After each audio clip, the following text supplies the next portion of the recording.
that matter, the peace deals as well to solve these wars. Are those deals under any kind of threat now? Do you think everyone will honor the deals, even though now supposedly the tariffs have been done asunder by the Supreme Court? Well, again, we can move to 232 and 301 tariffs. So I think that everyone is going to honor their deal. And there is the draconian alternative that the Supreme Court reaffirmed that the president has. He has a right to a complete embargo. Right. Like he can just cut countries off. He can cut whole product lines off.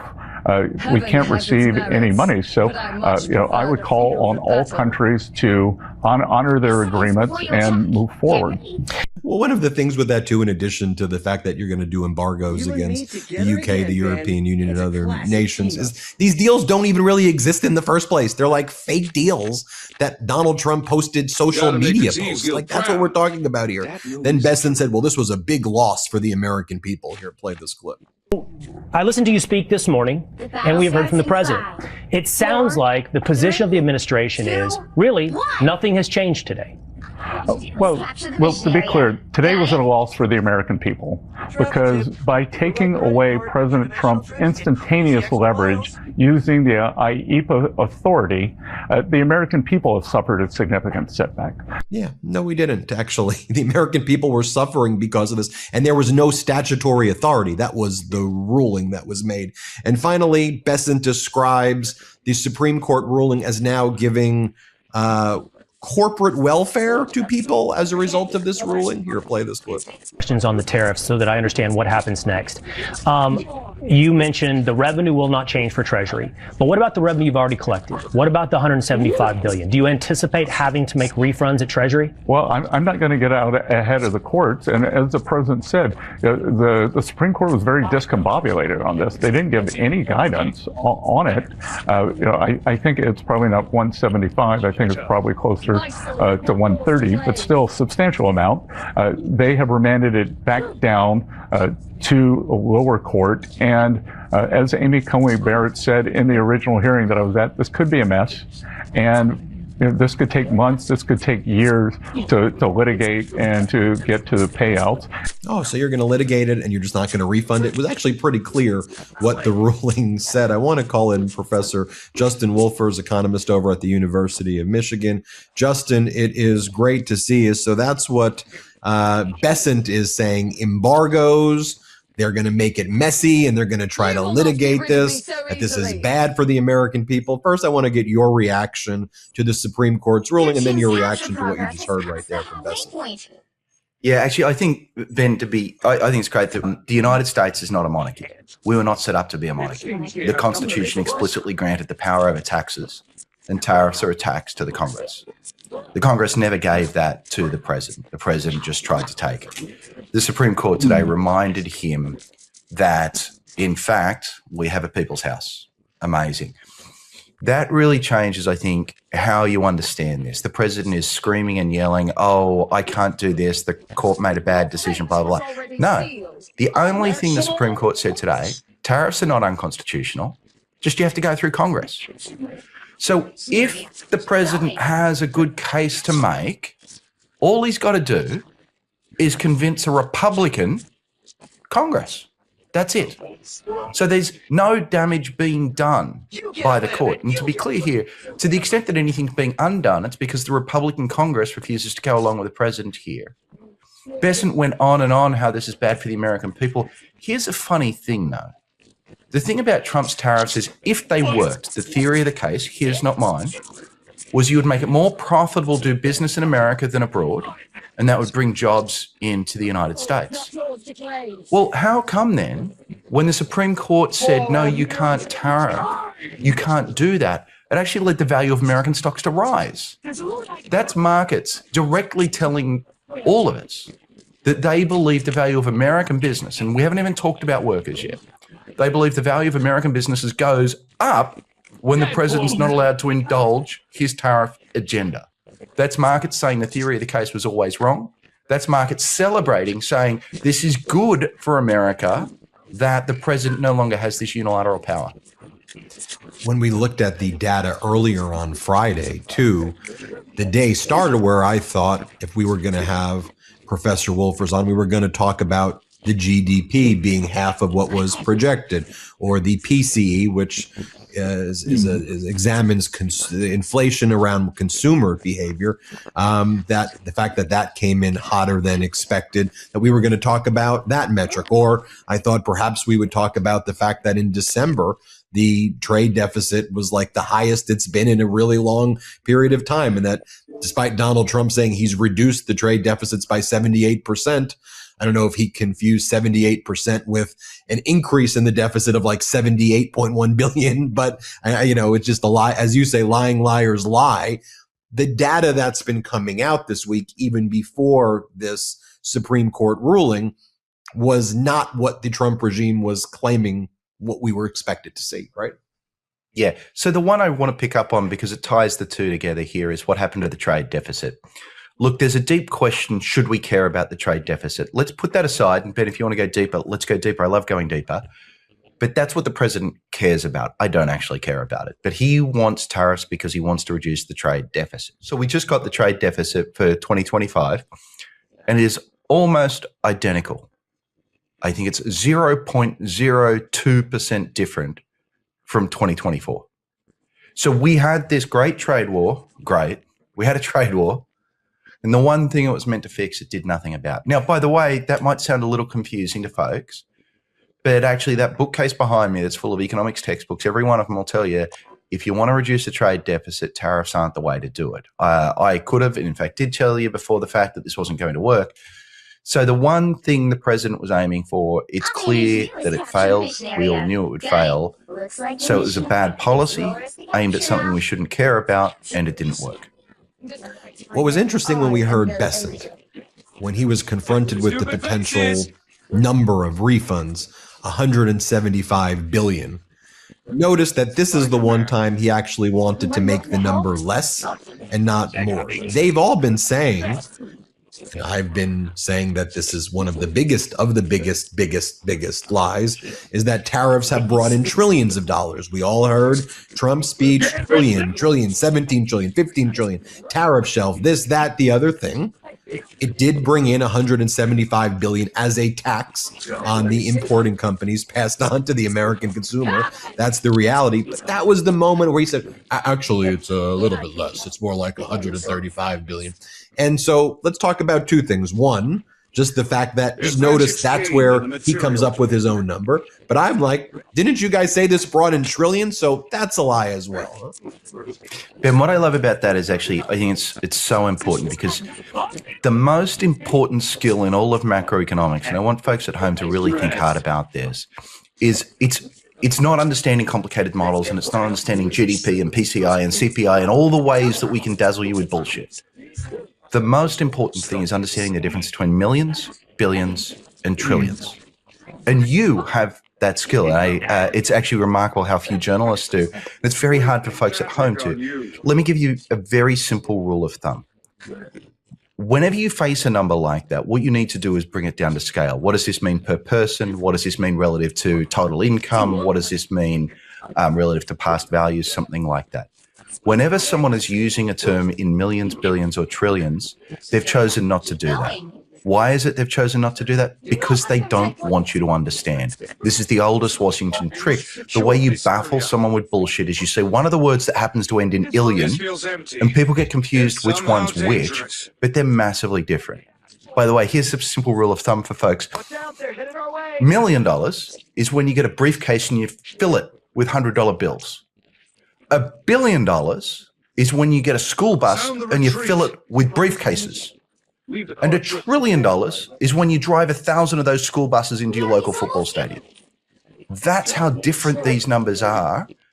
And you're absolutely right. Every time the president said the word trillion, he was lying. In fact, every time. I believe this is true. Every time he said the word trillion through the entire presidency, it's been in the service of a lie. I think about, as you said, you have all these kind of complicated economic models out there, but at the end of the day, we need to sift through bullshit. Billions, trillions, and millions. In the legal version of that, when I give legal analysis, I go, all these scholars will give you their versions of your economic models, and they have these frameworks for analysis. I'm an originalist. I'm a strict textualist. I care about states' rights. And then ultimately they put it through whatever their framework is. And then people with agendas come out with bullshit. And then you're like, okay, you're an originalist, but now you believe in absolute immunity. Wasn't the Constitution founded on the idea of no kings? Wait a minute, you're a strict textualist, but you read away the words well-regulated militia in the Second Amendment. Well, the comma doesn't really matter, right? In the economics field, we've seen this with this regime as we've seen it in what they've wanted their legal regime to also be.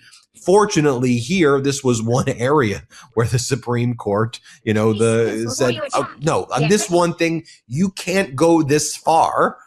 And then the Trump regime listens to that, though, and goes, oh, but you do say that we can do embargoes against these countries. So, so now we'll use a war power to do that.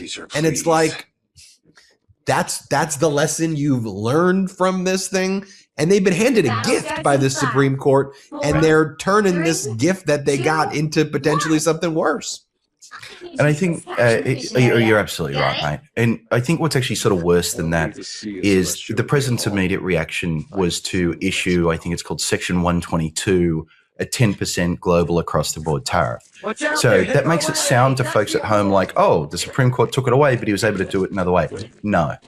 Section 122 says that you can issue a tariff of up to 15%, but it can only last for 150 days. So the president might be able to brag at night that he's reinstated his tariff regime, but he hasn't. What's more important is to understand these tariffs are a solution in search of a problem. Think about it this way. Why is it we have tariffs? Well, if it's to give the president leverage for these international deals, which has become his recent story, imagine calling up the Prime Minister of Canada and saying, well, you better do what we want or else we'll issue tariffs. Mark Carney can count to 150. Mark Carney is just going to say, I might just wait till the 150 days are over and then you'll get rid of them. So there's absolutely no leverage you get out of this. Okay, so then the president says, no, this is all about onshoring manufacturing. Okay, so the idea of onshoring manufacturing is you make it more profitable to do business in America. But this tariff that he just imposed in a fit of pique lasts for 150 days. So that means it'll be more profitable to do business in America for the next 150 days, but I won't have poured concrete on my factory till day 151. Therefore, no jobs are coming home as a result of this tariff. So then Trump's new 10% across the board tariff, what is it? There's only one thing it is. It's a tax. It's a tax on Americans. What we now have is, I don't know what to make of this. We have a pro-tax Republican president. Maybe he's in favor of this tax because it's regressive, that it takes a bigger chunk out of the pay packets of the poor than it does of the rich. Maybe he thinks he can baffle us with bullshit and pretend that China's paying, but that's a story that people aren't buying. These are tremendously unpopular tariffs. And at a time where people are worried about affordability, and he said that on day one he was going to bring down prices, and instead what he did is redistributed from the poor to the rich, added tariffs, let Obamacare subsidies expire, undermined the Fed. He's done anything but address the affordability crisis. As you mentioned, it's, I think, an undisputed fact, as we would call it in the law, in a summary judgment motion, that these tariffs are indeed regressive. But you had Kevin Hassett, National Economic Advisor, go on and say, no, it's actually, was it Kevin Hassett? It was Jameson Greer. Sometimes I confuse them. I think it was Greer who, the trade representative, said that. And then Hassett went on and confirmed that. And then Hassett went on to say, and also, we're going to be disciplining people at the New York Fed for saying that tariffs were passed on to consumers. So you had the double whammy right there. As an economist at the University of Michigan, what goes through your mind when you have someone like a Jameson Greer saying that it's not regressive, and then someone like Kevin Hassett saying, I'm going to discipline the economists, people like who could be taking your class, who have productive careers, serious individuals, colleagues of yours, people like that. I'm going to discipline them for putting together a report that accurately states facts. You're going to discipline economists. Well, spank me, sir. I don't really have a lot to say. I think it was a new low. If Happy Kevin gets off disciplining economists, maybe we can find him the right economist for the right day. I don't know, mate. When we last left off the interview we did before, you challenged me, but more broadly journalists in general, to not think about things in terms of fourth quarter GDP or third quarter, but think about the long-term damage that's being done in the American brand and generationally, how Trump is impacting people and impacting the world, impacting future generations. One of the things we've seen develop as this tariff regime has been an absolute disaster is the world engaging in these free trade agreements with themselves that were never really possible before, or that would run into all of these stumbling blocks that would make him take years and years and years to actually do. And we're talking about big actual trade deals, written agreements, binding stuff, not social media posts. It's just interesting. I'll get your take on it before we go, to see Canada with Prime Minister Carney as central banker, ran the Bank of Canada, ran the Bank of England, very intelligently create this trans-Pacific partnership, then a transatlantic partnership, then meet with both in order to try to unite trans-Pacific, transatlantic. And the way I've described it, as as a kid playing connect the dots, the rest of the world's kind of played connect the dots with each other, and they've drawn around the United States. And you have Donald Trump there ranting and raving, but the world's moved on. The damage has been done generationally. So I want you to talk about that before we go. Yeah, it's very interesting. I'm going to give people more detail than they care about. There's something called the Trans-Pacific Partnership. It was the Obama administration got 3/4 of the way through it. It was an attempt to basically form a partnership in the Pacific that would keep China at bay. So it would make the United States central to Pacific region trade, Asian trade. The United States was central to that. The first thing that Trump did was stepped out of it. So we're not part of that friendship group. And basically what Prime Minister Carney has done is he's bringing the TPP countries into closer dialogue with the European Union, which is already a very, very strong trading bloc. What's really tragic here is this sort of brilliant American innovation to centralize our role in global commerce is actually going to go around us and despite us. The two sets of countries that are going to be left out are going to be China and the United States. What is this? This is the rest of the world saying there are untrustworthy, bad actors who we don't feel comfortable to get in bed with. They're China and they're the United States. Justin Wolfers, everyone should be looking forward to your YouTube page that you're building right now. So I don't want to get ahead of what you're building, but you posted some public things about it. So people should be starting to check in. There's a ramp up phase, but everybody go and check Justin Wolfers' YouTube page. He's growing it there. We appreciate all that you're doing. And I think it's great that you're starting your own independent media endeavor there, because people need to hear more of this stuff, Justin. Hey, Ben, I appreciate you. Look, today was an exciting day, and we just ended by talking about concern. So can we just end each with a happy thought for the day, mate? What's your happy thought for the day? Bubbleologists is my happy thought of the day. I brought my little one to a bubbleologist who made massive bubbles, and everybody was happy seeing those bubbles. What Oh, I love that for you. That's amazing. I used to take my kids. We used to make bubbles. I can sing you the song. B is for bubbles, bubbles, bubbles. B is for bubbles. B, B, B. Well, I made a massive blunder. You and I could have this very high-level, highbrow discourse, but when they ask me, do you think a circle's going to come out of the star bubble or a star? Got it wrong. I said star. Thank you for that moment. What's your happy thought before we go? Mate, I'm going to come back to it. Tariffs are gone. Look, they're not totally gone, but we don't live in a monarchy. You do have to go through Congress. We are one step closer, one small step closer to a sane and coherent trade policy. And I can't wipe this big grin off my face, frankly. And it's not because of a dislike of the president. It's because of a love of good economic policy. It's because we've all been having this intense conversation around the country, trying to understand trade, trying to understand what's going on. And I feel like folks are getting it, and we took one step closer to a somewhat better world today. Justin Wolfers, thanks for joining us. Appreciate it. Everybody hit subscribe. Let's get to 6 million subscribers. Want to stay plugged in? Become a subscriber to our Substack at MidasPlus.com. You'll get daily recaps from Ron Filipkowski, ad-free episodes of our podcast, and more exclusive content only available at MidasPlus.com. Who do you think you want to be today? The hand of heaven is here. Show some respect. If you are sitting there thinking, I should probably buy a pre-band 3D printer before things get even weirder, you are not alone. There is a genuine fear that the golden age of easy access to these 3D printers might be over. So today I'm going to walk you through exactly which pre-band 3D printers you should buy right now. Now, I'm not listing specs, I'm talking about philosophy, but in each section I'll be giving you my own personal overall pick as well. Essentially, it comes down to this. Do you want a 3D printer that is an open book? Something that you can repair, modify, and even keep running for decades?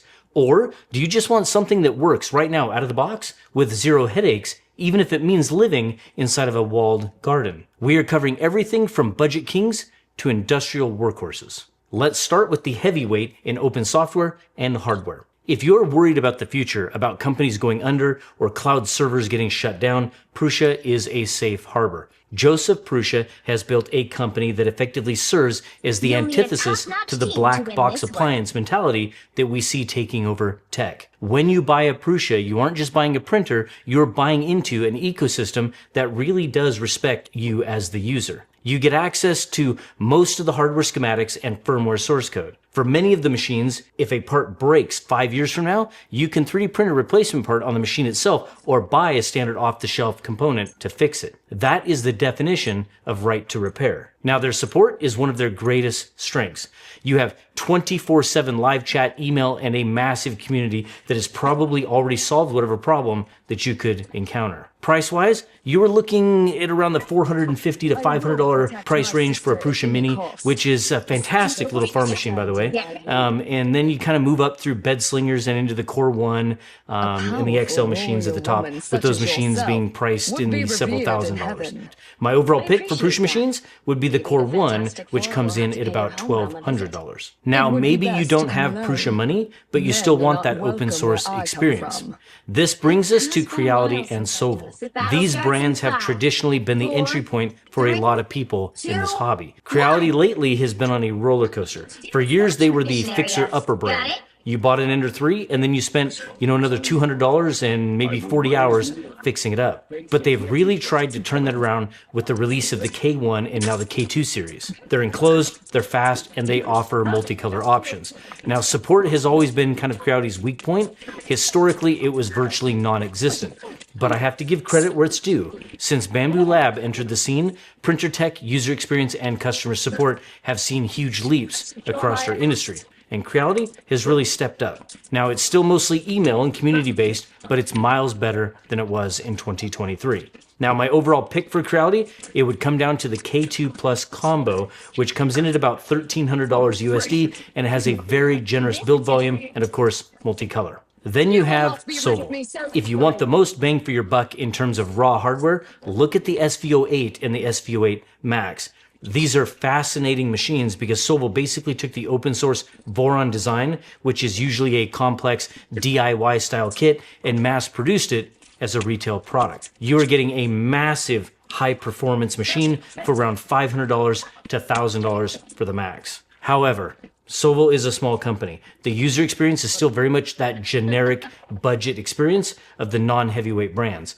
But for the price, getting a machine that size and capability is almost unheard of.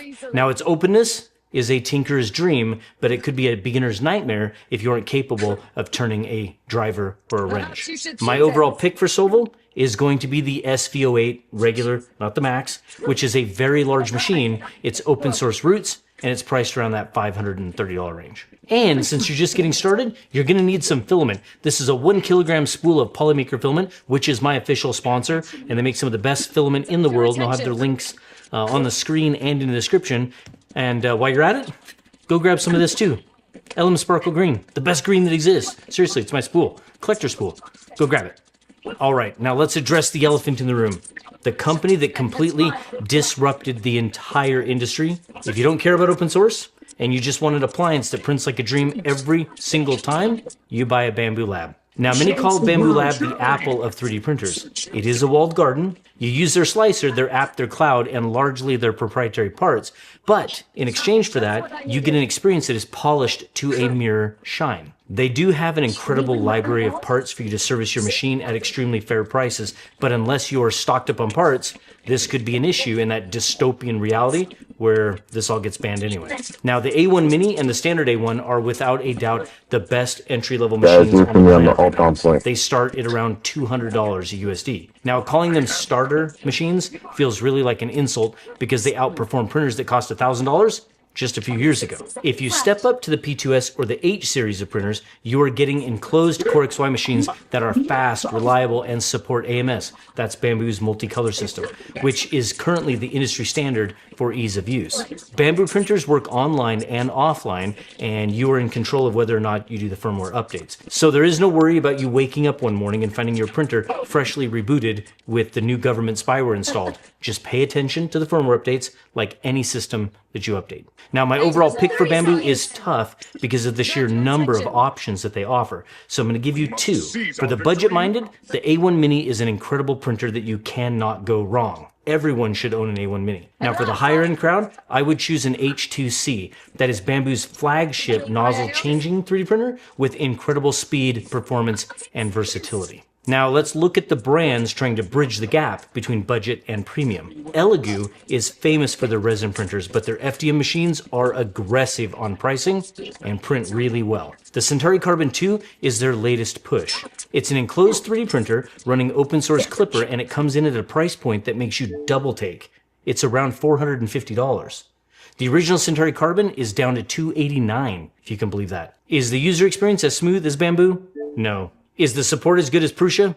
No. But you are getting 90% of the capability for 50% of that price. It is a fantastic value proposition if you have a tight budget but need an enclosed machine for printing materials like ABS or ASA. Now, my overall pick from Elegoo right now would have to be the Centauri Carbon 2, of course. It is their latest machine and comes with that multicolor option. Now, on the other end of that innovation spectrum is Snapmaker. Their U1 is catching all of the attention right now. This is a multicolor tool changer. Unlike Bambu's AMS, where it cuts and purges filament, wasting plastic, a tool changer actually swaps the entire print head. This is the prosumer choice. It's cleaner, it's faster for multi-material prints, and it produces incredible results. It's around $850, which is the upper price tier for a hobbyist printer, but cheap for a tool changer. Now, the downside? Popularity. They are backordered. You will be waiting weeks to get one. But if you want to be on the bleeding edge of what desktop printing can do without the waste of an AMS system, then the Snapmaker U1 is the one to get. If you are leaning towards a tool changer like the U1, I'm not going to talk you out of it. In fact, I would highly recommend it. Pre-order it and wait. You won't regret it. Finally, let's talk about the heavy hitters. These are for the people who aren't printing nostalgia. They are for printing functional, load-bearing parts. Cheedy has quietly become the go-to recommendation for engineering materials on a budget. Most of their machines come with heated chambers, and that is a big deal. A heated chamber allows you to print things like nylon and polycarbonates and carbon fiber and other reinforced filaments without them warping off the bed. Now, most other enclosed 3D printers can do those filaments as well, but the heated chamber gives you a better result. They start around $400 and go up to about $1,000 USD, and they are built like tanks. The user experience is going to be the generic one. The UI isn't as pretty as Bambu Labs, but the hardware capability for that price is unmatched if you need to print those advanced materials. Now, my overall pick for Cheedy right now would be the Q2 combo. It's about $650 USD, and that comes with a chamber heater and has their multicolor system as well. And then there is Lulzbot. Full disclosure, I have an insane love for these machines. They are American-made heavy metal. Lulzbot machines are built in Fargo, North Dakota. They don't use cheap stepper motors or extruders. They use high-end, best-in-the-business industrial components. They are designed to run for thousands of hours in a print farm without stopping. They come in both standard 1.75mm filament and a massive 2.85mm filament option. And Lulzbot is a huge open source and open hardware believer. In fact, they are more open source than any other company in this industry, including Prusa. You pay for it though. You're looking at about $1,700 on the low end, up to over $9,000 on the high end. They don't have the flashy features like multicolor printing or AI detection, but what you pay for and what you get is longevity. You can also call them on the phone and actually talk to a human anytime in the US. If you are running a business and downtime costs you money, then Lulzbot is the insurance policy that you buy. Now, choosing the best Lulzbot machine is tough for me because these machines are so different. So I'm going to give you two of my picks here as well. Now, my first pick would be the Mini 3. That's this guy here on the bench. This machine is compact, it's powerful, and it's priced around $1,700, which is considerably cheaper than my second pick, the Lulzbot Taz 8, which I would upgrade to a 2.85mm Asteroid quick change toolhead, where it is priced then at about $5,800. Now, this video wouldn't be complete without mentioning Voron kits. These are DIY 3D printer kits that require a little bit more knowledge and experience in 3D printing to assemble and get working properly. I don't recommend them for beginners, but I did want to mention them here as an option, and I'll have some links in the description for those that are interested. So, where does this leave us? If you are just getting started and you want the path of least resistance, you want to unbox it and print in 15 minutes, get a Bambu Lab machine. It is the best user experience, period. But if the current geopolitical climate makes you nervous, or if you believe in the philosophy of owning your hardware, then look at Prusa, Lulzbot, or build out a Sovol SV08. Ideally, longevity in 3D printing isn't dictated by the brand that you buy. It's going to be by how open the platform is and the willingness of the community behind it. The most important thing is that you get started. The ability to turn a digital file into a physical object in your own home is a superpower. Don't let the analysis paralysis stop you. Pick the path that fits your values, grab a 3D printer, and start making something. Now, which of these pre-bend machines do you trust most to stay offline and working in 2026 and beyond? If this legislation all goes through and the bans take place, put it in the comments. Also, I'll have links to everything I mentioned in the description below. Thanks for watching. I will see you in the next one. Oh, and YouTube? It wants you to go watch this video. Right there. Go do it. It's a good one. I know, because I made it.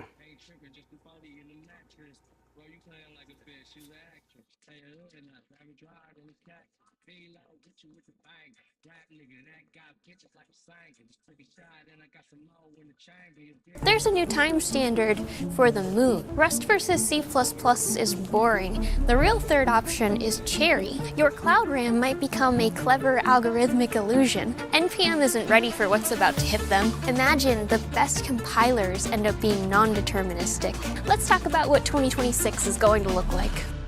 Now, RAM prices are getting out of control, but you're probably already aware of that if you've kind of been around trying to buy anything in the last year. But what you might not be aware of is that the actual definition that we have for RAM is about to get really complicated. Now, behind the scenes, we've had all of this quiet work in hardware, in the Linux kernel with orchestrators, trying to change the way we allocate memory. For decades, RAM has been kind of shackled. It's not really so bad as a consumer, but it kind of creates this really irritating problem for hyperscalers. If you're trying to buy a new server, you have this fixed ratio of memory to CPU. So if you want to have a lot of memory and very little CPU usage, sorry, too bad, you're gonna have a lot of really idle cores. That waste starts to add up really fast, and it's not really possible to kind of mix and match. But imagine you started treating memory more like a network fabric, so you have this big shared pool of memory that any machine can request exact amounts from. That is called Compute Express Link, or CXL for short. You've probably heard of SAS, or Software as a Service, but this one is more like MAS, or Memory as a Service. And with everything in computer science, there is going to be some trade-off. It's not going to be as fast as DRAM located really close to the CPU, but it's not incredibly slow, which is a good thing. It is different enough, however, to where the operating system does have to treat it a little bit differently. The OS needs to be kind of smart about what stuff goes where, so the hot data needs to be nearby, and then the cold data needs to be in the slower, bigger pool far away. And this is where it gets kind of funny, because there's this old computer science saying that says, those who do not know Unix are doomed to reinvent it. poorly. Basically, we figured out the concept of memory tiering literally decades ago, but the Linux kernel is only like just starting to catch up to all of this. In 2026, however, we're expecting this kind of perfect storm where the hardware standard is finally mature enough and the Linux kernel is finally getting better about page placement across memory tiers, and even orchestrators like Kubernetes allow you to schedule workloads based off of the kind of memory that you need. There's a lot more about this topic that I'll just never be able to cover in a single YouTube video, but if you're really interested in memory tiering, and it is a very interesting topic, feel free to follow me on X/Twitter or Blue Sky, where I have a really large series on memory tiering. Basically, to kind of summarize, the entire concept of all RAM is equal is dying, and that's not because it's wrong, it's just because it's too expensive. So my official prediction is that 65% odds that by the end of 2026, at least one major cloud provider will provide a compute offering with a tiered or burstable memory class where you explicitly pay less for CXL-backed memory. And I'm only medium confident on this because dealing with memory tiers gets a little bit complicated for customers, but I'm very confident that CXL is going to be used a lot in hyperscalers. Really, the only question here is, are they going to reveal this to users or not? All right, next prediction. One of the most difficult computer science problems is time and space. And no, I'm not saying time and space, I'm saying time in space. For as long as we've been in space, NASA and other space agencies have been using Earth as like the master clock for performing missions, but that's actually not how time works. 2026 is probably the year a coordinated lunar time standard is actually finalized. And it's really complicated, so let me just explain a little bit more. Because of general relativity, moon time actually runs at a different speed than Earth time. Technically, that means we need to be dealing with time scales rather than timestamps plus offsets, because the moon runs just a little bit faster than we do on Earth. So Earth runs a little bit slower because we technically sit in a deeper gravity well. So the moon runs about 56 microseconds faster than on Earth, which doesn't sound like a huge difference, but it actually makes a really large difference for computers and trying to keep synchronization. Whoa, hi geese. I'm encroaching on your territory. Ah. You have to remember that we created the definition of a second here on Earth. The international standard is based off of cesium clocks, so all of this is from our perspective of time here on Earth. But a second is going to be different here on Earth than it is a second on the moon. This is going to be a really big mess because soon we're going to have really large satellite constellations on the moon, like LunaNet for example, and we're just going to have increasingly large amounts of compute on these. It might kind of sound far-fetched right now, but can you imagine debugging a race condition where the bug is the flow of time itself? You might be wondering how NASA did it in the past with Apollo and subsequent missions. And the answer is that they cheated actually, because they had this kind of concept of smart Earth, dumb moon, where as long as you kept constant communication between Earth and the spacecraft, then every single command from mission control is basically sending the correct timestamp and kind of resetting that drift. Anyway, there's been kind of a lot of pre-work done in this, but nothing has been super officially published and standardized, which is why I give 80% odds for an official implementation strategy being published for a coordinated lunar time as an operational standard. Fun fact that NASA is supposed to have a deadline of December 31st, 2026, but I'd argue there's kind of a non-zero chance of that slipping with like the current presidential campaign and such. All right, next prediction. Wow, that's bones. Oh, I think it's a whale. Oh my gosh, whale bones. You know that whales are so loud that they can like vibrate you to death if you happen to be in the water while they're making their sounds? Pretty scary, huh? Hasn't happened though. But it could. Welcome Welcome back. Everybody likes to talk about Rust versus C++, and especially like in terms of memory safety. But I'm about to throw you a curveball here because I'm about to throw you something that could make all of this completely obsolete because all of this is actually fixed by hardware. Now, I argue that the Rust versus C++ argument is getting old, is getting boring because there's other options that nobody is currently talking about. So first, let's talk about the different levels of memory tiering. In modern C++, you can write memory safe code, but a lot of the responsibility is in the hands of the programmer still. You have to follow these good practices, and if you do that, you're going to be memory safe. Rust kind of abstracts this away from the programmer because it puts it in the hands of the compiler instead.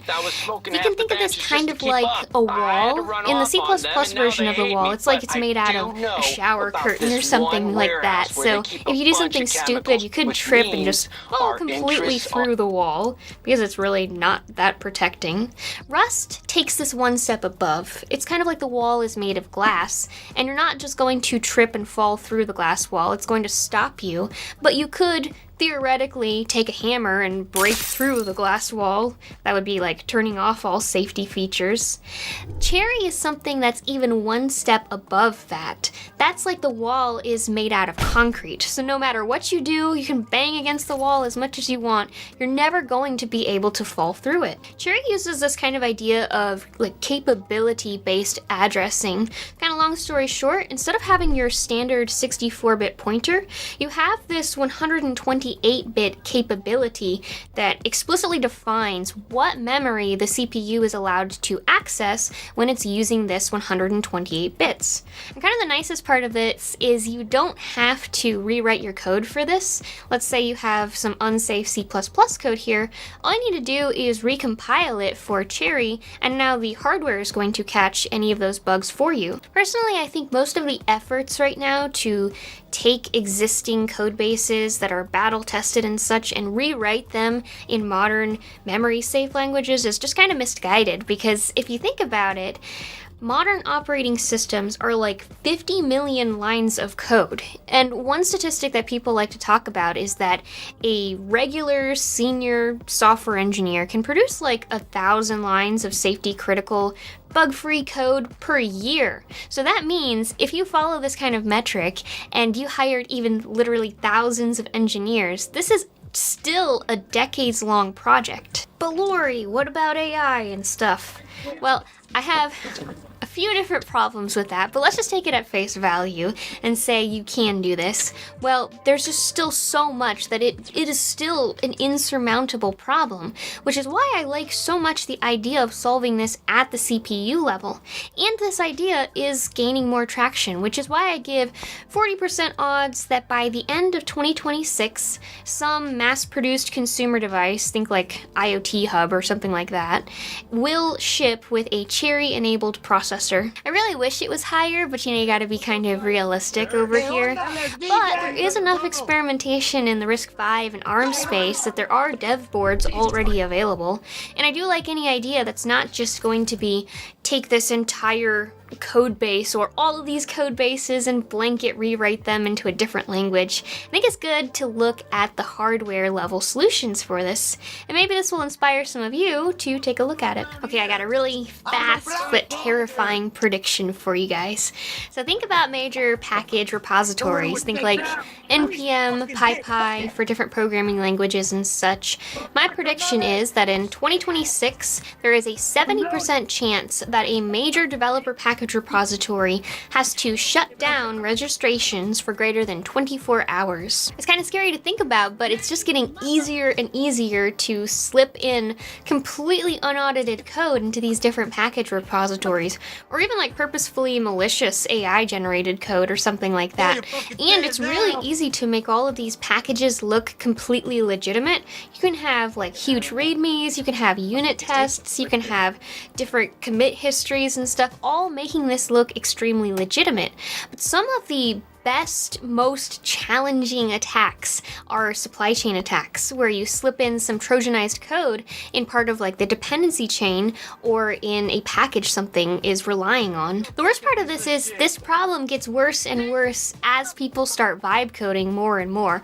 Like, put yourself in the shoes, you're trying to vibe code something right now, and you're trying to parse this particular file, and you're like, okay, I need a parsing library for this. So you ask your AI model, and it's like, okay, we're gonna use Fast Parser v2. Problem is, Fast Parser v2 actually doesn't exist, at least legitimately. But there's a second part of this that's even scarier.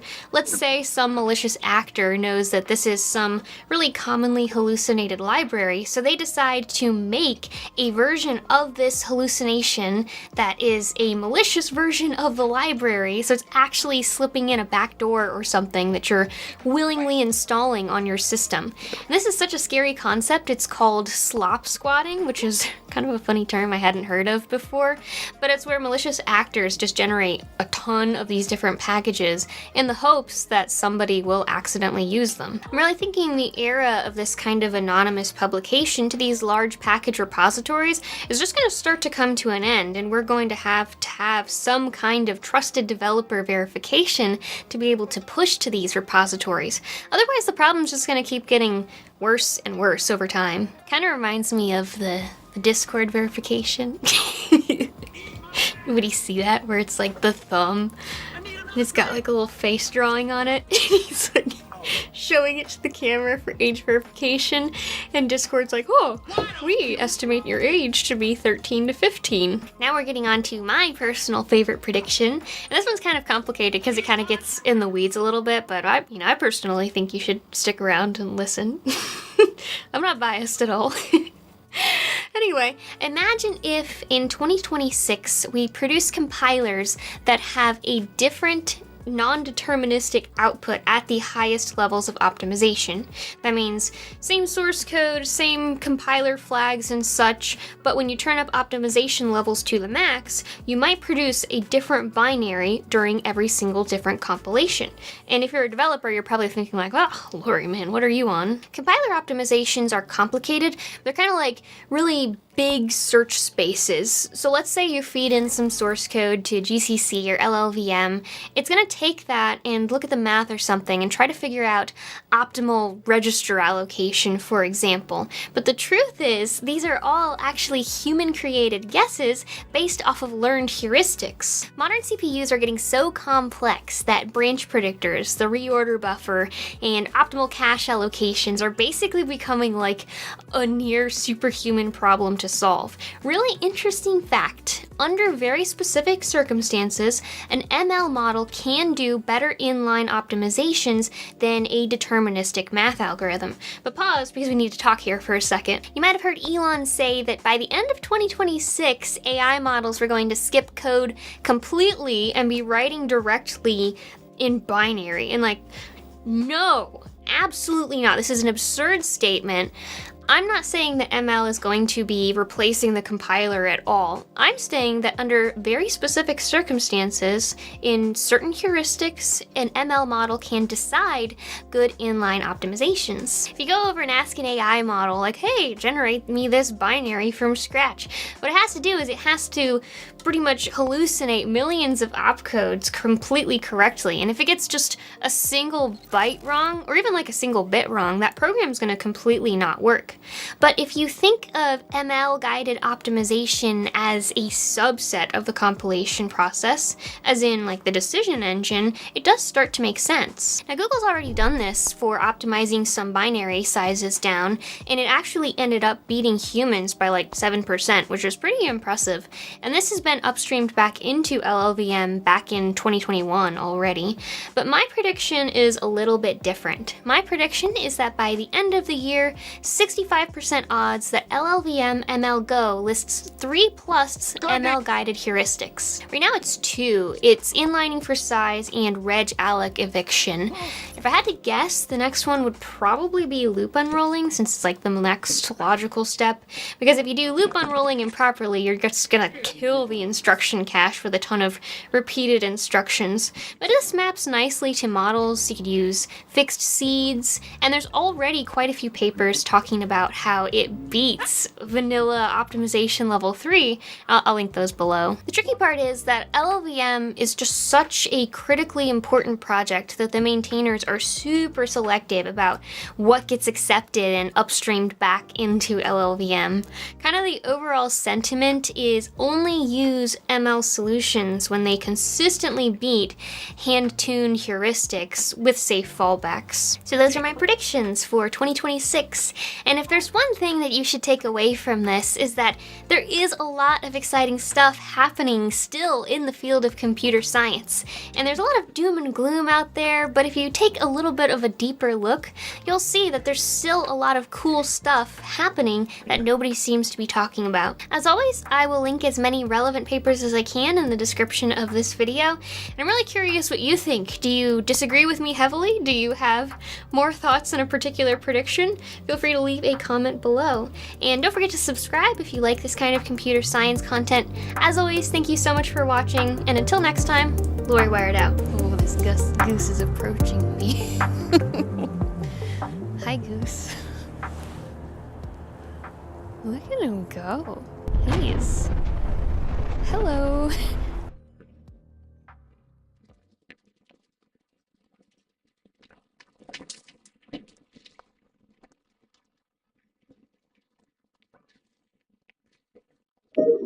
Hey guys, welcome back. Please leave a like so this video is recommended to others, and hit that subscribe button so you can keep seeing videos just like this. And I know you're wondering about the new setup. This is the new studio I've been working on for the past couple months. So here we are. This is the new setup now. And I also want to take the time to thank you guys for watching the videos, and all you guys that are members and donate to the channel. Without you guys, none of this would be possible, so thank you. Alright, on to the video.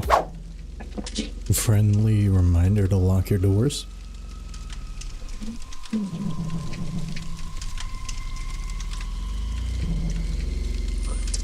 Wouldn't the hills have eyes, bro?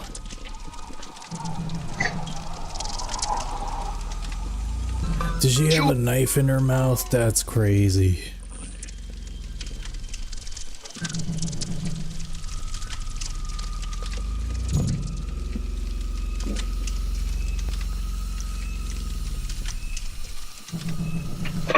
Oh my god, bro. She straight looked like a zombie. No.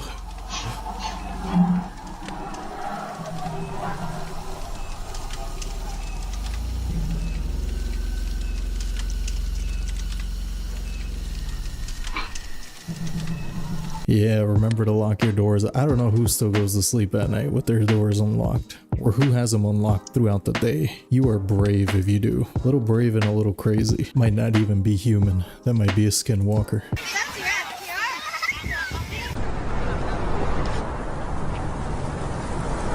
got cut off at work, but I'll be right there.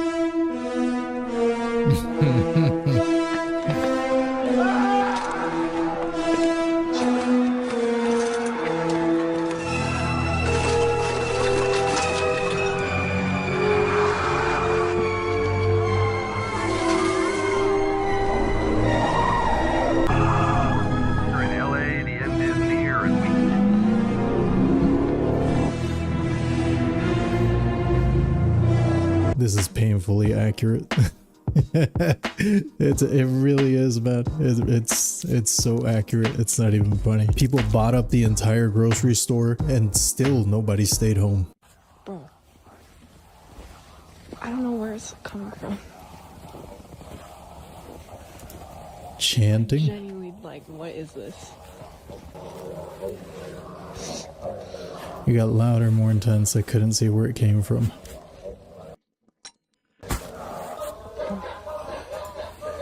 It just keeps going. What the?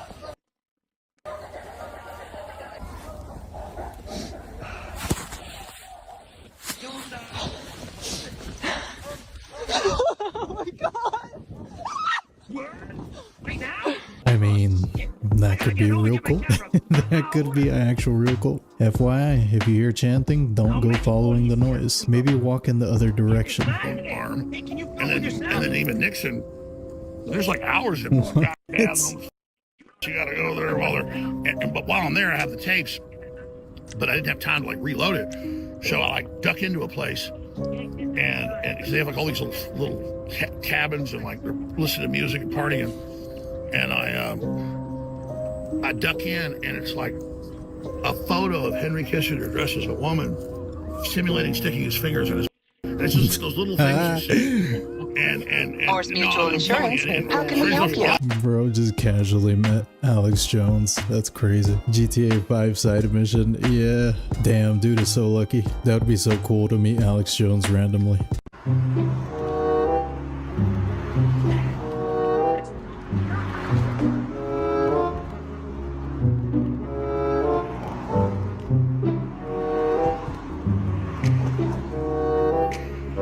Just an accident waiting to happen. That's a whole studio apartment. Yeah, it's Russian roulette at this point. Hey everyone, I just wanted to quickly make this video to prove to you that we can no longer trust anything that we see with our eyes. Damn, that's pretty good. Images that we see on social media, we can't trust videos, we can't trust our friends, we can't trust the news, we can't trust anything or anyone. So be careful out there. Have you guys ever watched Captured? It's a British TV show where a soldier gets framed for something that he didn't do using deepfake. And when I was watching it, this was a few years ago, I was like, damn, you know, that technology seems pretty crazy. There you go.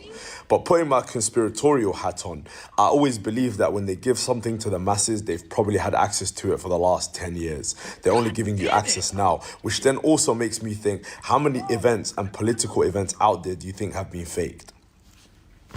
How many things that you've seen on the TV were being faked right in front of you? And I think we're going to reach a point where nobody trusts the internet. They want you to distrust each other. They just want to create chaos in the world. And, you know, I'm not trying to be a conspiracy theorist, but we've reached a point where the internet is dead. Is this person in front of you real? You're going to have to keep rubbing your eyes. Let me look at Dina's teeth. Let me look at his mouth area. That's why you have to be more rooted in real life. The point I always make to people is, you know, strengthen your ties in real life. If you're always glued to this device, you don't know if what you're looking at is real or fake. Yeah, I would consider us pretty cooked. I don't think the internet's dead yet. I think we're gonna look back on this and think, oh, remember when we used to think the internet was dead? And the future when it's actually dead. Remember when Appalachian hikers followed a whistle distress signal and found this?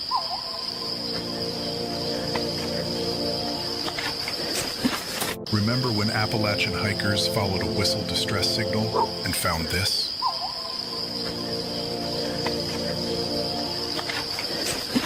Nah, I don't remember that. I don't remember that at all. This one's a new one for me, dog. Now, both of these bottled water sat in the car overnight. This one is spring water. All right. You can see it's completely frozen solid. Yeah. Frozen. This Dasani. Not a speck of ice nowhere in the water. Can someone tell me why this has happened? This is purified. This is spring. Solid, frozen. Yeah, help me out, y'all. I know of one liquid that don't freeze. Antifreeze. I wouldn't drink it, man. Something's wrong with that water. This is crazy, y'all. Hey, here's more proof. I just want to show y'all that this is the only water left. What is the problem with the Dasani? Why don't people like the Dasani? It's crazy that this is the only water left. People would rather risk dying of thirst than drink Dasani. Now, if that's not a statement, bruh. But that also brings up another question. How are they staying low? Like, how is that company surviving? If people hate it that much, I don't know how you can keep your company running. POV, you live in Hollywood and walked to a coffee shop one time and gained a stalker. How do you find out where they live?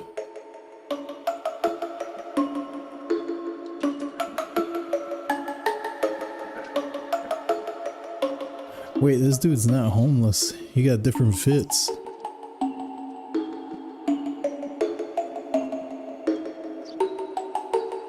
Wait, is he homeless? Yeah, this... You got different fits, bro. Oh, that's creepy. Oh my god. Damn, we looking for keys now. Oh, never mind.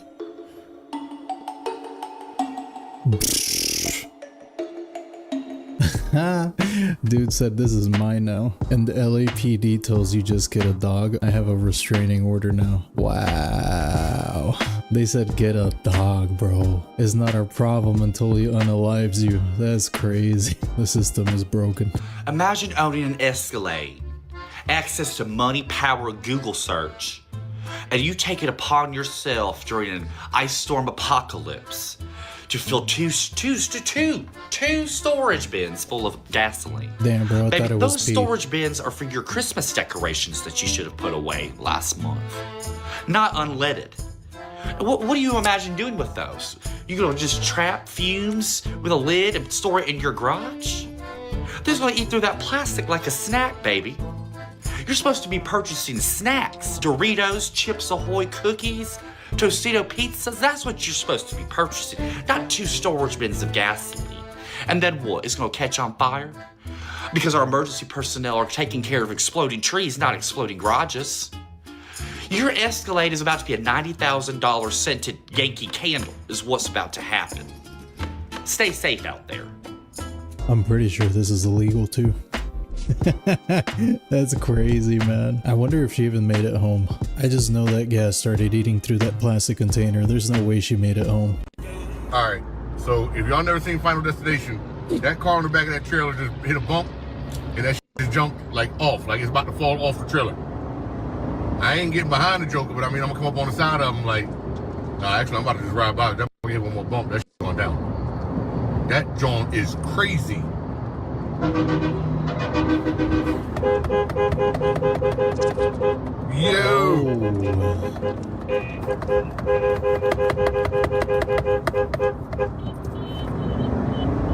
Yo, that's crazy. Damn, that eye is totaled, bro. How'd that truck driver not notice? That's crazy. Like, for real, how are you not paranoid constantly checking your rear view? He's right though, one more bump and that thing's coming clean right off. Someone is playing the piano.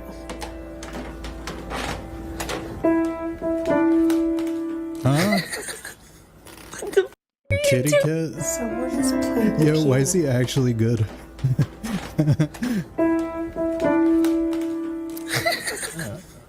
the are you doing? Oh, my guy was getting into a rhythm. She should have let him finish. The dogs are listening like they're getting over a heartbreak. Did you guys see this? So Congress just determined that every new car going forward has to include a kill switch, which gives them the ability to turn off your car if they so choose, that you are in a state of emergency. Really interesting.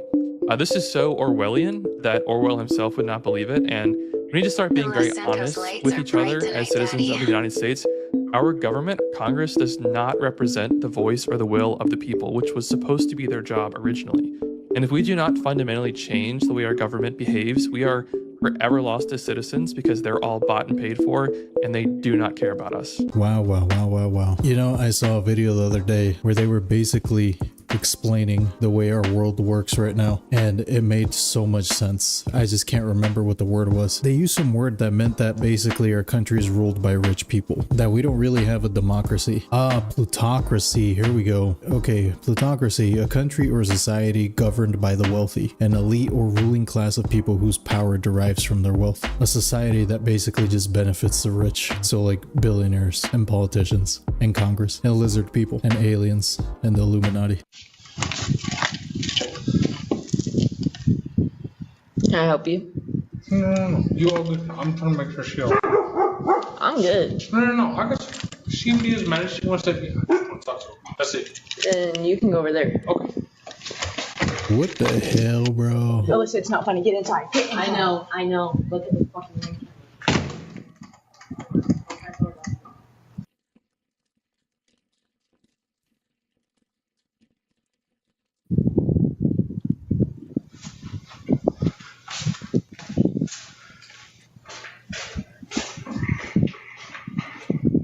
Dang, bro picked the wrong one today. Yo, she was not having it. That dude was geeked out though. He did not have any good intentions, I'll tell you that much.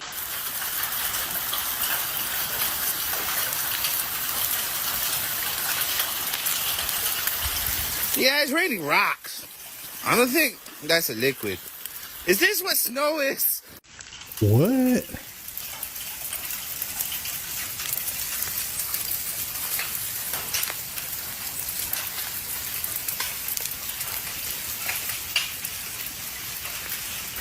Partly cloudy with a chance of rock. Oh, bruh. What is actually happening here? What? Get inside, my guy. Volcano, January 24th, 2026. The Hawaiian Volcano Observatory reports that episode 41 of the ongoing Kelu Summit eruption officially commenced this morning. It really is raining rocks. Damn, bro. Is this not dangerous? You won't get a concussion, my guy.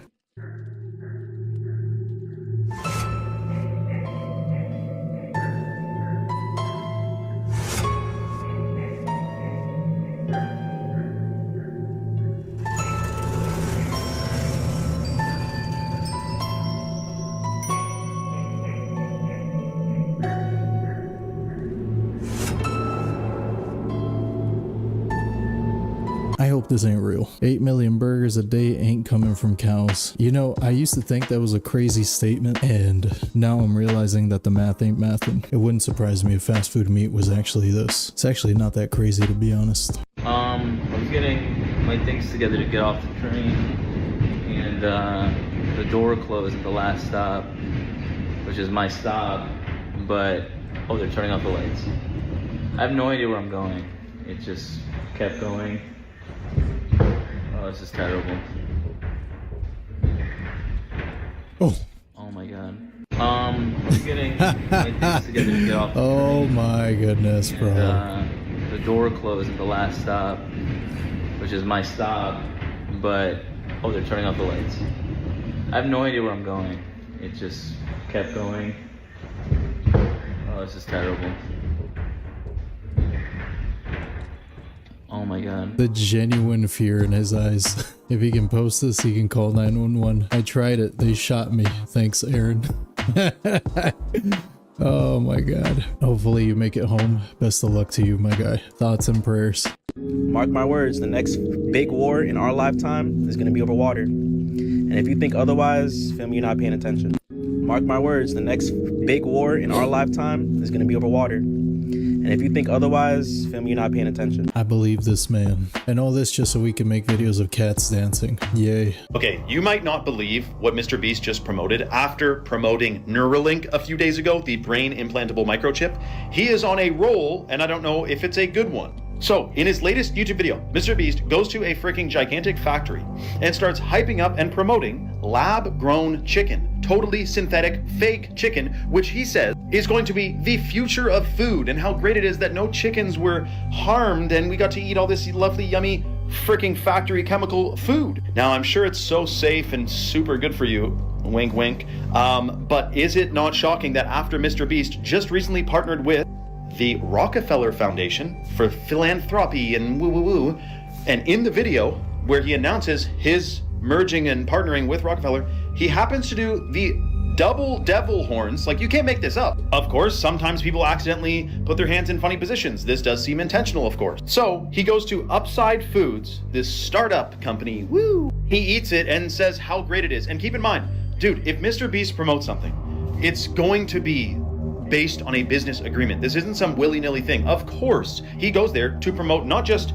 a new company that's coming up, but one that is promoting lab-grown food to bajillions of people, because, you know, he gets insane views. Let me know your thoughts. Do you think it's great to promote brain implantable microchips and lab-grown meat? Because last I thought, I'm pretty sure there's a plan to make all of that happen widespreadly. The thing I will say, like, people will think this is good if you're vegan, right? And it all started with veganism when they were promoting fake cheeses that was made of soy isolates, or in some cases there was plastic to be found in it, just like how there was yoga mat chemicals in the Subway food.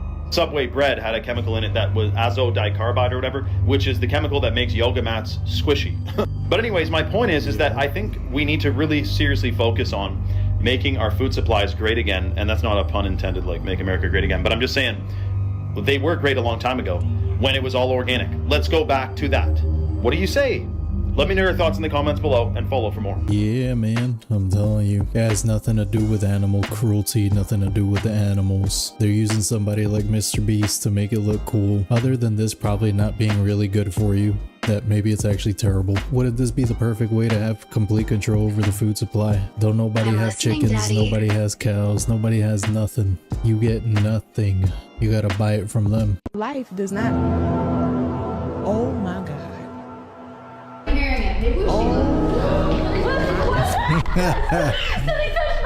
Somebody touched me right here. I'm not even joking. Life does not. Oh my God.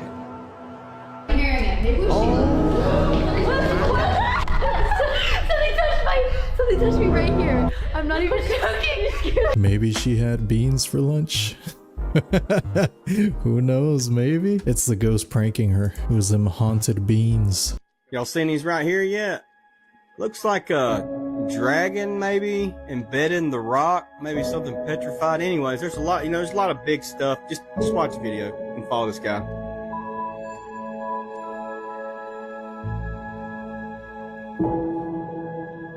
Are these petrified giants?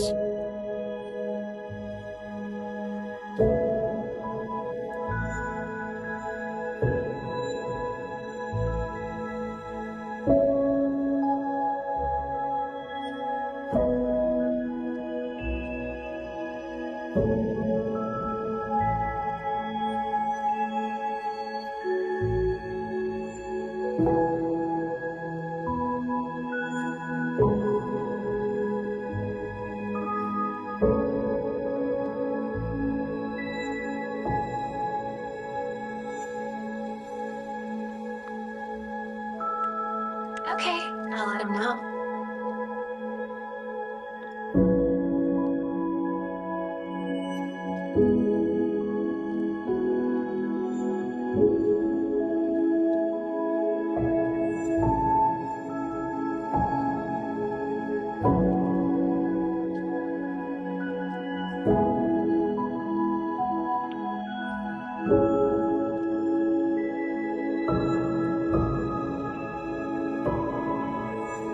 That one's kind of gross.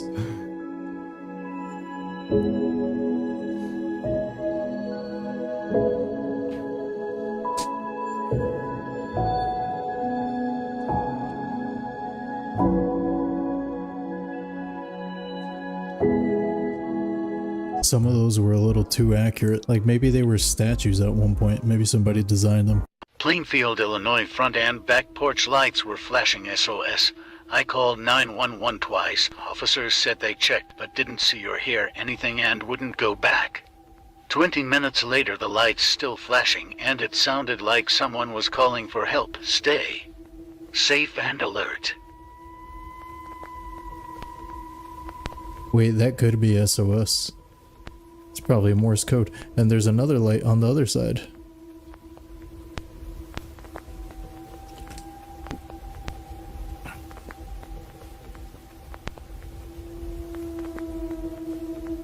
Damn, what's the backstory here? Tonight in Plainfield, Illinois, I saw something that has been bothering me. I was driving past the boarded up house and noticed both the front and back porch lights were flashing like a signal, not a power flicker. They were purposely turning on and off over and over. It immediately reminded me of Morse code or a silent distress signal if someone was trapped inside. That could be their way to communicate. I called 911 right away and stayed nearby until police arrived. Damn. They pulled up across the street in what looked like a truck stop area. From where I was parked, it didn't look like they got out of their car. After waiting about 10 minutes, I left thinking they were going. Damn, that might actually be somebody in there that's being held hostage or something. That's creepy. That's creepy for sure, bruh. I hope they actually checked it. That really could be somebody. Showing you all proof that an actual robotic chicken begged me to stop eating meat today because nobody would believe. What the hell? A robot chicken. Nice. They want us to eat that 3D printed meat, bro. It's so they can control the food supply even more. Oh, wow. So now there's a new virus on the loose that has a 75% death rate, worse than COVID, and no cure. And guess where it comes from? India. Yeah, lock it down. And yes, the virus is coming from bats. Again, you see in India, they hang pots from trees to collect the sap from the tree to make a delicacy. The bats are peeing, pooping, and leaving saliva in the pots. And when consumed, humans are getting it. So now some countries are moving like COVID again, doing temperature checks, swabs, trying to make sure people don't have it before they get on their flights. Personally, nobody would be getting on their flights from anywhere if you came from that area. If your ticket shows you came from there, yeah, you sitting right here, buddy. Luckily, the CDC and WHO claims that it's at low risk right now and that nobody from the US seems to have it, which is perfect for us. So let's keep it that way. Let's stop hanging pots from trees, you know, and until this situation is handled. Please and thank you, because I'm not going through another lockdown. I almost ain't making through the last one, bro. That's kind of concerning. After reading this comment, it's really concerning. I didn't even think about it that way. If Indian immune system can't handle this, then who the F are we? All right, everybody chill.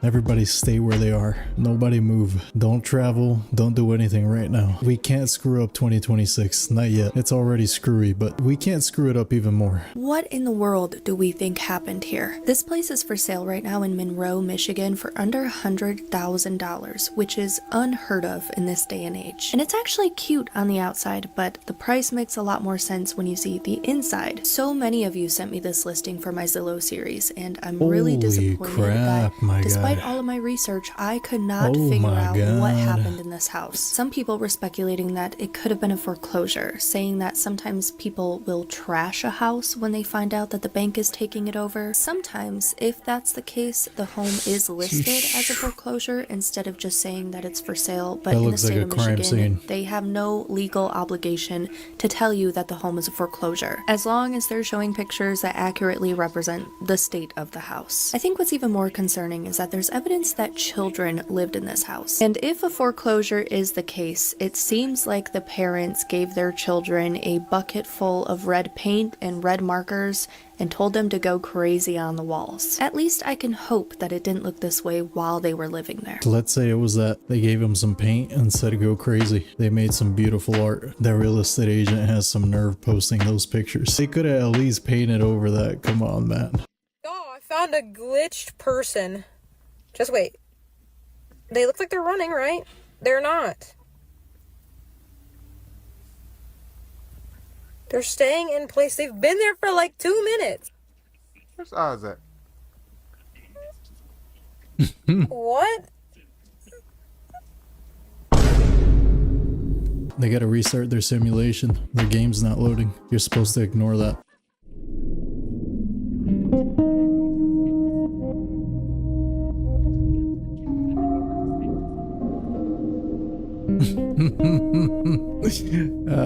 That's funny.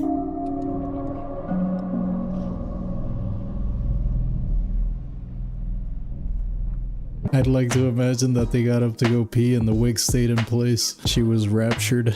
The wig didn't do enough good deeds. It didn't make it in. After this, they drove off immediately. A group of friends heard a tale that a woman can be seen swinging on a swing late at night in the middle of nowhere in Corpus, Texas. So they go there and capture something chilling. Are you having fun? If I stop, will you run? Oh, yeah. Why? Are you real? Are you real? I can't leave you on this bed. Bro, yes, you can. Am I talking to a person right now? Please tell me. We're all seeing the same thing, bro. Are you alive or Just say like, have a good night. Okay, have a good night. Oh, what the f?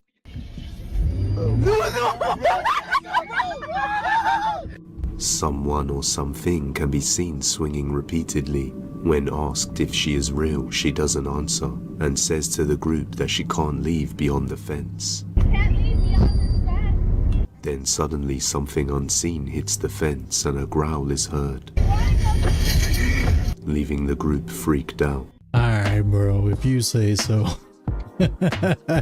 Ain't nobody talking to no ghost. Well guys, that's all I have today. Thanks for hanging out with me again. Let me know what you think in the comments below. If you made it all the way to the end of this video, you're awesome and I appreciate you. And with that, I'll see you in the next video.